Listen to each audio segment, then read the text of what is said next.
ఆ రోజు ఆ ముగ్గురు జ్ఞానులను ఆ నక్షత్రాన్ని నడిపిస్తే ఇప్పుడు మనోళ్ళందరూ ఇంటిపైన నక్షత్రం ఉండాలట.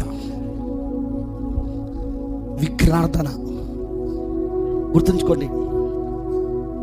ముస్లిమ్స్ చంద్రుణ్ణి ఆరాధిస్తారు, తెలుసు కదా. వాళ్ళ ఈద్, వాళ్ళ రంజాన్ చంద్రుడి పైన ఆధారపడి ఉంటుంది. హిందువులు సూర్యుని ఆరాధిస్తారు. మన క్రైస్తవులు నక్షత్రాన్ని ఆరాధిస్తారు. ఏమైనా అర్థమైందా?